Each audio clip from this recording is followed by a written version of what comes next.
How is this not national news?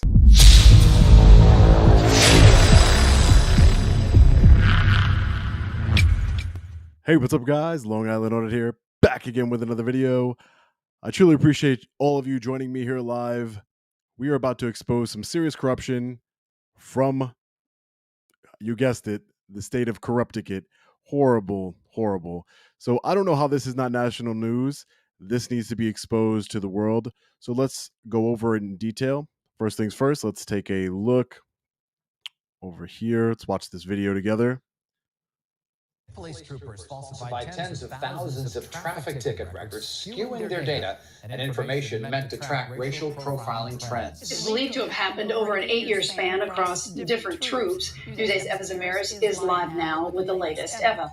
Good evening to the two of you. The report is nearly 80 pages long. In it, researchers say hundreds of state troopers falsified information, and now there's a deeper dive to figure out how and why it happened. A newly released report finding hundreds of Connecticut State Police troopers across districts falsified traffic stop records. This information coming from an audit by researchers on behalf of the Connecticut Racial Profiling Prohibition Project. We believe that the range of over-reported records to the racial profiling system is between 25,966 and 58,553. These researchers reviewed more than 800,000 infractions issued over an 8-year period from 2014 to 2021. They found the number reported to the Racial Profiling Prohibition Advisory Board didn't match those reported to the state court system.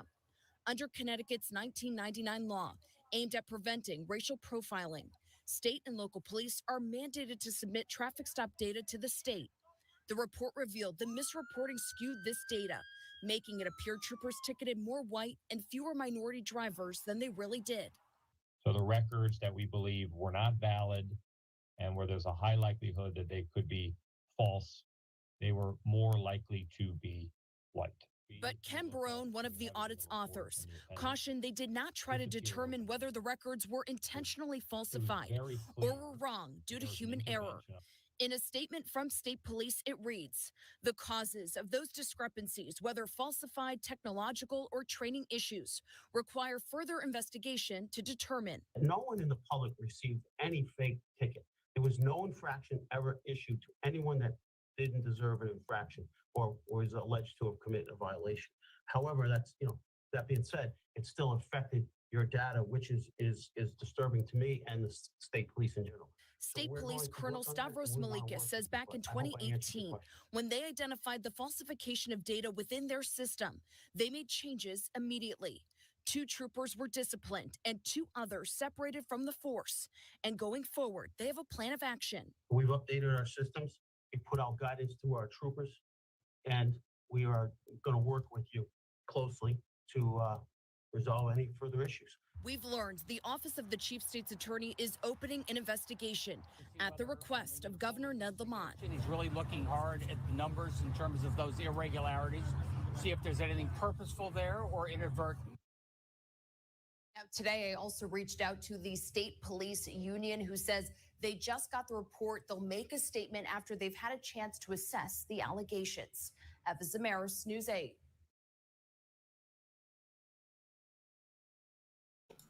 All right, everyone. So irregularities, that's what they're calling this. Irregularities.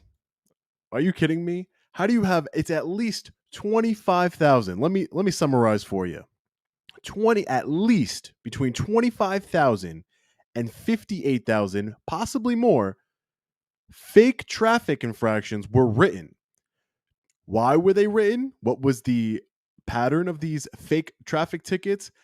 They were skewed towards the race of white, because you have to put, someone's race when they're giving them a ticket.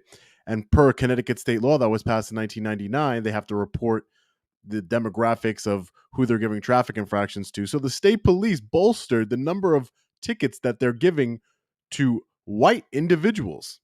That's what they're doing here. It's incredible.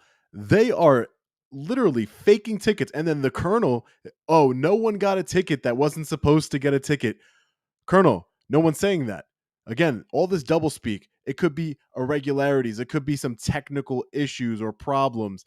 There was no technical 25,000 to over 60,000 traffic infractions is a technical difficulty. Wrong. Not a technical difficulty at all. Not an irregularity, not a mistake. This was done purposefully by 500 state troopers. To put that in perspective, ladies and gentlemen, there are only 1,200 Connecticut state troopers in total. There was another report earlier on this, how they're working so much overtime and that they need more state troopers. Why do you need more state troopers? In order to write some more fake tickets? It's ridiculous. How is this not national news? How is it not national news? Well, now it's international news. That's why I love this platform. That's why I love each and every one of you and your support. It means the world to me. Hit the like button and share this video. We're going to expose the state of Corrupticut to the world. This is only on local news.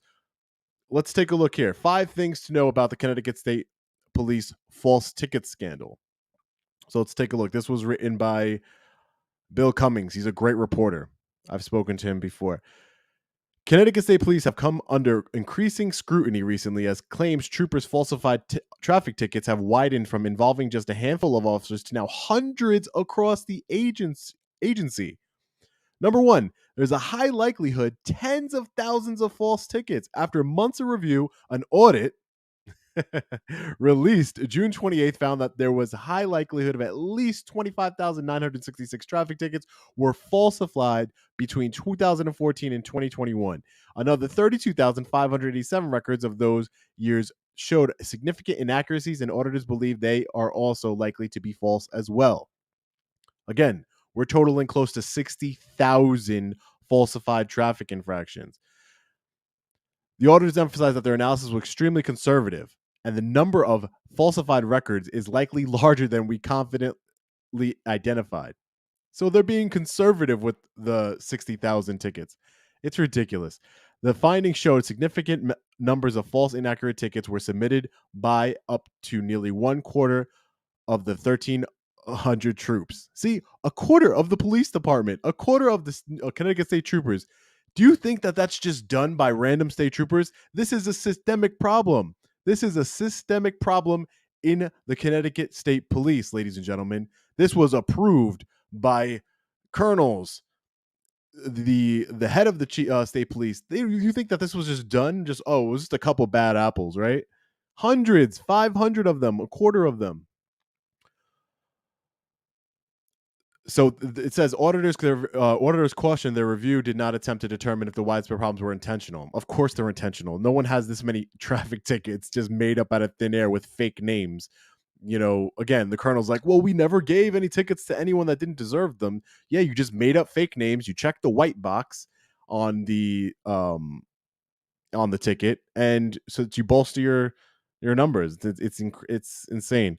Still, this report suggests a historical pattern and practice among troopers and constables of submitting infraction records that were likely false or inaccurate, said the 78-page audit by researchers on behalf of the Connecticut Racial Profiling Prohibition Project, a state-funded group that analyzes police citations to determine racial profiling trends. 2, state law violated and other problems. Again, when are our public servants going to be held accountable for these state law violations? We, the people, are held accountable for every little law that we break. But yet law enforcement is never held accountable. The audit also found that 16,298 citations were never reported to the racial profiling system between 2015 and 2021. So not only are they writing fake tickets, they're not even reporting some of the tickets that were real. So they're underreporting. Number 3, racial profiling data skewed. Auditors say that the misreporting they uncovered had a substantive and statistically significant impact on previously published analysis of racial profiling of police traffic stops in Connecticut. 4, how did we get here? The saga began in 2018 when state police investigators discovered 4 troopers had collectively entered at least 636 fake tickets into the state police computer system over a 9-month stretch to make it appear they were more productive than they actually were. The troopers, who worked for Troop E based in Montville, did so for their own personal benefit to curry favor and perks from supervisors, internal affairs included. While other phony ticket schemes have led to criminal charges against police officers in Connecticut and numerous other states, the 4 state troopers avoided serious consequences even after Connecticut state police supervisors discussed among themselves whether the troopers possibly violated criminal law. Again, This is why this happens. And again, the state troopers, the Connecticut State Police, are the same agency that employs Sergeant Bryan Fahey, the lunatic who assaulted me 2 times and ripped the phone out of my hand and broke it one time. Ridiculous. They covered for him and they covered for those 4 officers. They might have been fired, but this is what happens when you don't hold people accountable for their action, ladies and gentlemen.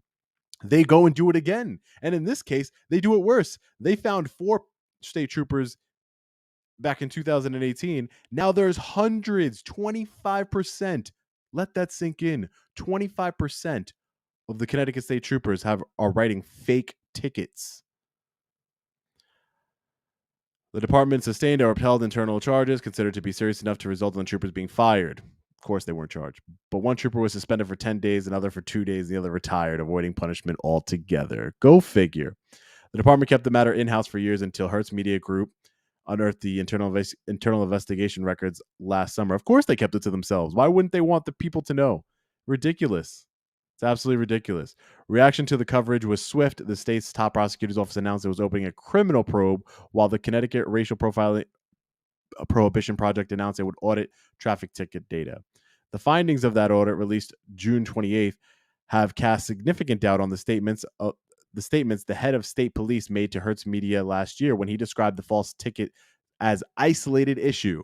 So reporters asked the head of the state police if this was what's going on here. He says it's an isolated issue. 25,000 to 60,000 fake tickets conservatively is an isolated issue. 25% of the state police, you knew about it. The head of the Connecticut State Police knew about it, 100%. Number 5, what's being done now? The findings prompted an immediate outcry from Connecticut lawmakers. I'm sure they're so upset about it, who said state police need to be questioned and held accountable. Let's hope that's the case. Connecticut's top prosecution office announced it will be opening an investigation into the audit's findings at the request of Governor Ned Lamont, who vowed to get to the bottom of it, but it urged the public not to jump to conclusions. Don't jump to conclusions. No, don't we dare. This could all be some technical error. It happened before. People weren't punished. They were suspended or allowed to retire, and in lieu of being fired, no charges were filed. It was an isolated incident. Now, how many years later? 5 years later, let's not jump to conclusions. There's only tens of thousands of fake tickets that were skewed and the white box was checked on them. But let's not jump to conclusions here. Let's investigate it like we were supposed to do last time, but we really didn't because we really don't care. And when they don't care this time, because you know why? Where's the national media? Where's the national media covering this? It's just Bill Cummings who's writing a story about this. That's why it's so important that you guys hit the like button, share this video. We need to expose. We are international media. We the people are all over the world, and we need to expose them. State police said in a statement, once the chief of state's attorney's office completes its investigation, the department's internal affairs will also conduct its own investigation. The same investigation like they conducted into Sergeant Bryan Fahey, where he grabbed my shirt because he didn't want me to fall backwards. And he broke my cell phone because he thought it was a taser. And he wasn't disciplined for any of that assault and battery and breaking of stealing my property, armed robbery. It's incredible. And then he does it again. This is a pattern of practice of the Connecticut State Police, who do bad things, don't hold the person who did the bad things accountable, and do it even worse the next time. The audit's findings may also garner interest from federal prosecutors. I hope so. And the U.S. attorney, but I'm not going to hold my breath. Again, they all work together, ladies and gentlemen. That's why we the people need to be awake and know what's going on and hold those accountable. U.S. attorneys, which had asked auditors to share their results when the audit began last fall, that office has declined to comment. Of course they did. State police has also outlined a series of changes that they're making to address the auditor's recommendation. So they're making some serious changes here. What are these changes? The false ticket scheme, excessive overtime. So over here, they've been multiple stories about the Connecticut State Police having excessive overtime, that they have to work all these long hours because apparently apparently, ladies and gentlemen, they're short-staffed over at the Connecticut State Police. They're short-staffed over there. So they need to hire a lot more troopers. We need to back the blue, support them. Let's use our tax dollars. We need more troopers when 25% of them are just sitting in their car writing fake tickets in order to seem less racist. And who's going to be fired over this? Who's going to go to jail over this? Who's going to be held accountable for this? Imagine this was a private industry and some audit revealed that they were doing something so heinous as this. We, the people, need to really wake up, ladies and gentlemen, and come together and hold these tyrants, these corrupt tyrants, accountable. This was not a technical error. This was not a mistake, an oversight, an isolated incident. All those little key fancy words to make the back the blue and the bootlickers say, there's just a few bad apples. This was 25% of the Connecticut State Police, ladies and gentlemen. 25%. It's ridiculous. I want to see what you guys have to say about this one. I'm going to take a look in the comment section right now. Yeah, I guess they less racist. You mean more racist? I guess so. Maybe more racist towards white. I don't know, because you could definitely be racist anyway. But to say that I don't know why they would do this other than to skew the numbers. It just doesn't make any sense. Yeah, Fahey, if you're watching this, Sergeant Bryan Fahey, if you're watching this right now, you are one of the worst Connecticut State Police, one of the worst law enforcement officers I ever met in my life. You are unhinged, and I'm going to hold you accountable. So everyone stay tuned for that. But this is the agency he works for, ladies and gentlemen, that didn't hold him accountable the first time. And probably is not going to hold him accountable this time, but we're going to hold him accountable. Imagine when a jury in a federal, imagine when a jury sees the lawsuit against Sergeant Bryan Fahey. If you don't know what I'm talking about, I'll link the videos in the description. You have to watch them. You just have to. But imagine a jury of my peers seeing that man act like a total savage, and then his cop-splaining and the internal affairs trying to cover it up, saying that he thought that my camera was a taser. He thought he was just grabbing my shirt violently because he didn't want me to fall backwards. It's ridiculous. I know you guys have my back. I appreciate it. Thank you so much. Yes, I cannot wait for him to be held accountable either. He will be. I promise you that. If I promise you one thing, he will be held accountable in some shape or form. I promise you. There's no way he can get away with that. Yeah, shame on Governor Ned Lamont. What's going on with him? Like, this could be an isolated incident. Let's not jump to conclusions. I say everybody should just jump to conclusions, because there's no way that tens of thousands of tickets just were falsified and faked with fake names and fake, races all by themselves. They didn't just do that. Again, this was a problem in 2018 when 4 state troopers were caught doing this.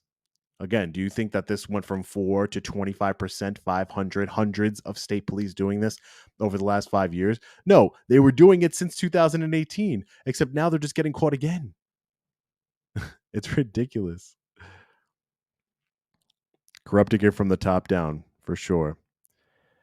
Like I said, guys, it can't be 50,000 isolated incidents, 60,000. Again, they're being conservative. So at the end of the day, we need to hold them accountable.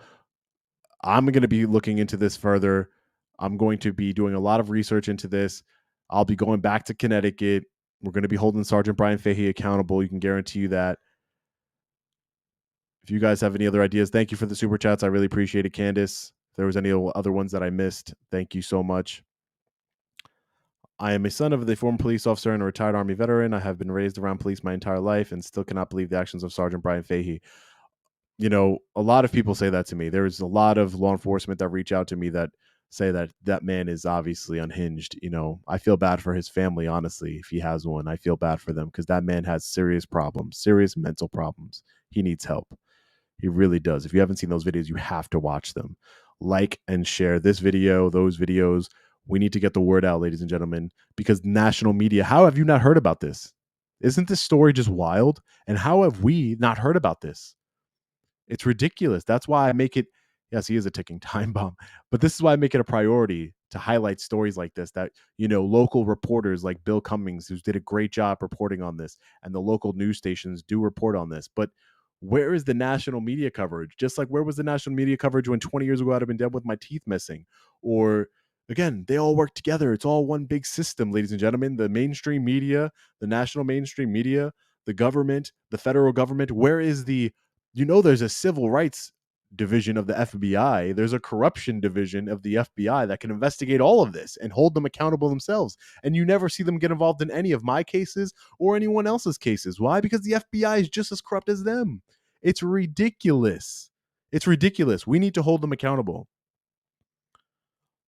I need to run for office. You're right. I need to run for office. I need to do something. We need to do something to change. It's ridiculous. But anyways, guys, let me know what you think about this one in the comment section below. As always, stay safe. God bless. I'll see you in the next video. Long Island Audit. Peace.